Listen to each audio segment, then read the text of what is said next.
초겨울 새벽, 항구 도시, 부산은 잔잔한 어둠을 깔고 있었습니다. 바람결에 실린 눈발이 부두 위를 스치며 차갑게 흩날렸습니다. 시청 청사 외벽 불빛이 희미하게 번지던 그 시각, 한도윤은 익숙한 걸음으로 청사 현관을 향했습니다. 그는 62의 나이, 야간 청소 용역으로 근근히 살아가는 평범한 노인이었습니다. 그러나 손에 쥔 빗자루는 그의 삶의 무게를 상징하듯 묵직했습니다. 오래 써서 손잡이는 매끄럽게 닳아 있었고 두꺼운 장갑 너머로도 차가운 감촉이 스며들었습니다. 그때 낡은 휴대폰이 진동하며 주머니 속에서 울렸습니다. 조카 체린에게서 도착한 메시지였습니다. 삼촌, 항만기술직 견습생 선발이 취소됐대요. 장학, 약정도 같이요. 짧은 문장 몇 줄이었지만 도윤의 가슴은 싸늘하게 얼어붙었습니다. 체리는 불과 18, 고등학교를 갓 졸업한 소녀였습니다. 학교에선 늘 손때 묻은 연습장에 용접 설계도를 그리며 누구보다 열정을 보였고 이번 견습 기회를 통해 항만 설계 기술을 배우겠다며 하루하루 버텨왔습니다. 그런데 한순간에 모든 것이 끊겨버렸다니. 그 말을 도윤은 쉽게 믿을 수 없었습니다. 장학금까지 같이 사라졌다는 것은 단순한 행정착오라 보기 어려웠습니다. 혹여 누군가의 무책임한 결정이나 보이지 않는 이해관계가 얽힌 것은 아닐까 하는 불길한 예감이 가슴을 짓눌렀습니다. 도윤은 무심코 목도리를 더 조염했습니다. 낡고해진 털실 사이로 차가운 바람이 스며들었지만 그는 아랑곳하지 않았습니다. 체리는 단순한 조카가 아니었습니다. 어린 시절부터 부모의 보살핌을 충분히 받지 못한 그녀는 도윤의 손길에 의지하며 성장했습니다. 그가 느끼는 책임감은 아버지의 마음과 다르지 않았습니다. 세상이 체린의 꿈을 가로막으려 한다면 자신이 나서서 막아야 했습니다. 새벽 업무가 끝난 뒤 그는 잠시 청사 옥상에 올라가 항구를 내려다보았습니다. 눈발이 거센 바람에 실려 흩어지는 사이 검푸른 파도 위에 붉은 등대 불빛이 깜박였습니다. 그 불빛은 마치 길을 잃지 말라는 신호처럼 그의 마음에 들어왔습니다. 도윤은 굳게 결심했습니다. 오전이 되면 시사나 해양문화재단을 직접 찾아가야겠다. 이유가 무엇이든 확실히 밝혀내야만 했다. 조카의 미래를 단순한 행정 실수나 누군가의 편의주의에 맡겨둘 수는 없으니까. 해양문화재단의 유리문을 열자 차가운 공기가 도윤의 얼굴을 스쳤습니다. 바닥은 방금 닦아낸 듯 반짝였고 천장에는 새 페인트 냄새가 가득했습니다. 재단 로비는 깨끗했지만 사람들의 표정은 그렇지 않았습니다. 안내 데스크 뒤쪽에서 서류를 정리하던 전시총괄 큐레이터 정혜나가 도윤을 발견하자마자 고개를 들었습니다. 36의 나이, 갓달인 듯한 검은 슈트와 금태 안경, 완벽한 헤어스타일. 그녀는 외모만큼이나 매서운 눈빛을 가졌습니다. 도윤을 위아래로 훑더니 마치 불청객이라도 된 듯 무표정한 목소리를 뱉었습니다. 민원은 온라인으로 접수하세요. 현장 방문은 일정 있는 분들만 가능합니다. 말투에는 단정함보다 단절이 담겨 있었습니다. 그러나 도윤은 주저하지 않았습니다. 그는 낡은 서류 봉투를 꺼내 조심스럽게 모서리를 펴고 손때 묻은 도면과 추천서를 꺼내 들어 보였습니다. 도면에는 체린이 수없이 수정하며 그린 선들이 겹겹이 남아 있었습니다. 조카가 항만기술직 견습생에 지원했는데 선발이 취소됐다고 해서 확인하러 왔습니다. 정혜나는 봉투 속 종이를 슬쩍 훑어보더니 미간을 좁혔습니다. 도면? 재단은 예술인문 공모를 주로 다룹니다. 기술직 선발은 항만공사 몫이죠. 잘못 찾아오신 것 같네요. 그녀는 고개를 갸웃하다가 보안요원을 손짓으로 불렀습니다. 안내 데스크에 있던 청년이 무표정한 얼굴로 가가와 출입 라인을 가리켰습니다. 도윤은 더 말하지 못한 채 서류를 다시 봉투에 넣었습니다. 순간 로비의 바닥이 더욱 차갑게 느껴졌습니다. 깨끗이 닦여 빛나던 대리석 위로 도윤의 발자국만 유독 진하게 남았습니다. 지워질 때마다 다시 찍히는 발자국처럼 그의 마음속 모멸감도 쉽게 지워지지 않았습니다. 그날 밤 항구의 차가운 바람을 뚫고 작은 삼각대를 세운 사람이 있었습니다.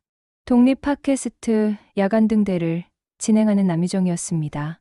29, 기자의 꿈을 접고 독립 방송을 택한 그녀는 매일 밤 도시의 뒷골목과 항만의 불빛 사이에서 카메라를 켰습니다.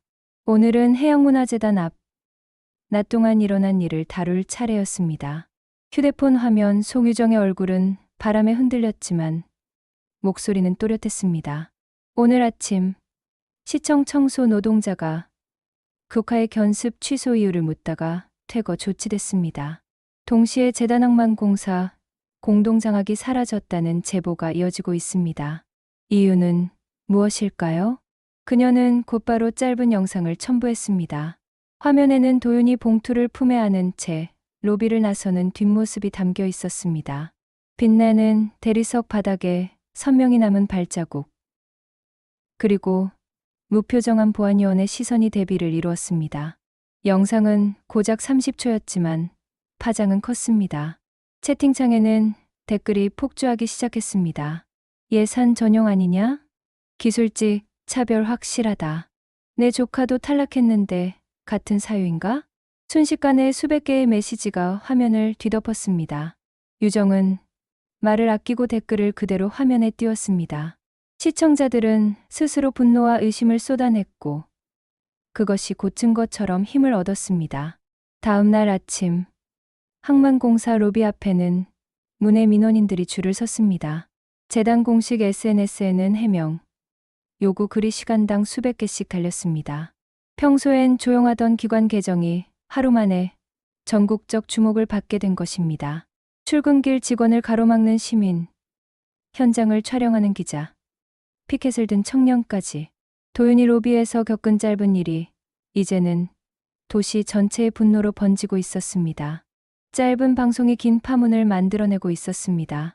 시의 긴급 청문회가 열린 날, 회의장은 아침부터 취재진과 시민들로 붐볐습니다. 단순한 민원 사건으로 보였던 일이 언론과 SNS를 타고 확산되면서 이제는 행정 신뢰를 흔드는 문제로 번졌기 때문이었습니다. 증인석에 앉은 첫 번째 인물은 항만 안전감독관 출신 오태광. 70을 넘긴 노장이었습니다.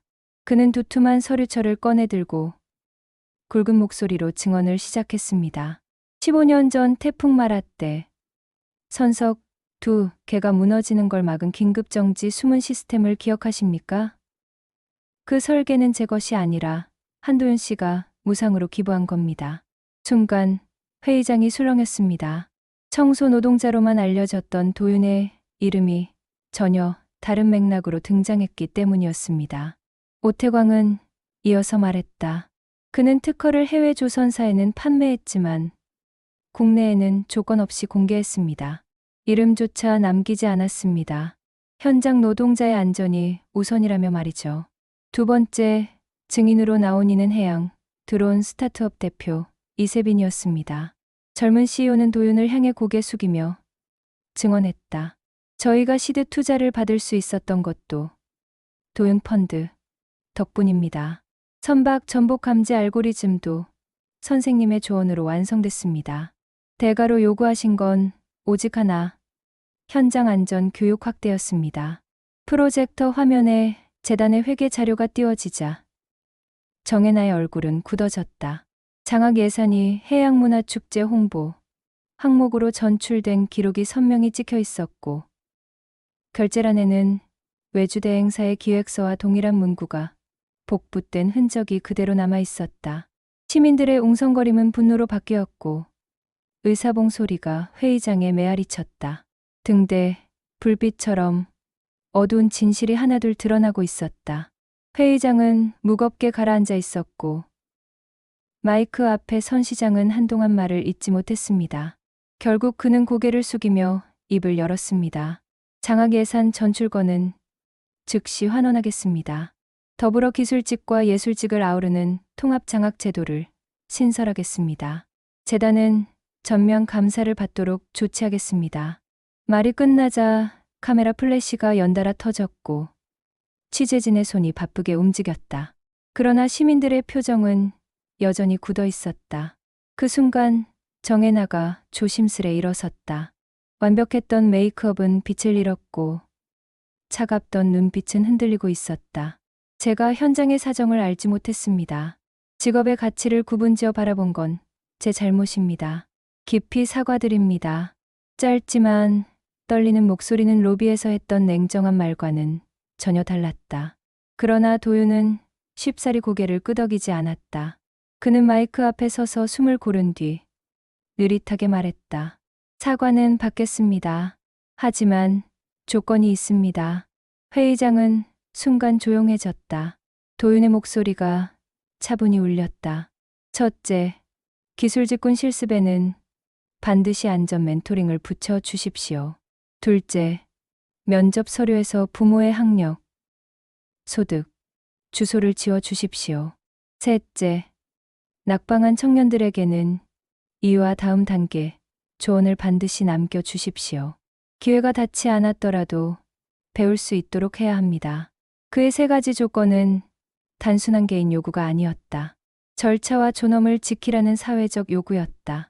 방청석에 있던 시민들은 잠시 숨을 죽이다가 박수를 치기 시작했다. 처음엔 한두 명이었지만 곧 전체가 호응했다. 회의장은 환호 대신 묵직한 울림으로 가득 찼다. 야간 등대 채널은 곧장 생중계 제목을 바꿨다. 이름 없는 발명가, 절차의 존엄을 외치다. 도윤의 목소리는 이제 더 이상 홀로 메아리치지 않았다. 한 달 뒤 항구 도시는 이른 봄빛으로 물들어 있었다. 파도와 손 장학연습 통합 설명회가 열리는 날, 해양문화재단 앞에는 이른 시간부터 긴 줄이 늘어섰다. 체리는 도면 케이스를 단단히 메고 서 있었다. 옆에는 판화를 준비한 미술 지망생이, 그 옆에는 괴관 견습을 꿈꾸는 청년이 어깨를 잔뜩 웅크린 채 줄을 잇고 있었다. 입구에는 새 표지판이 붙어 있었다. 모든 실습생은 안전 교육을 먼저 이수합니다. 모든 지원서는 익명 심사합니다. 모든 낙방자에게는 맞춤형 피드백을 제공합니다.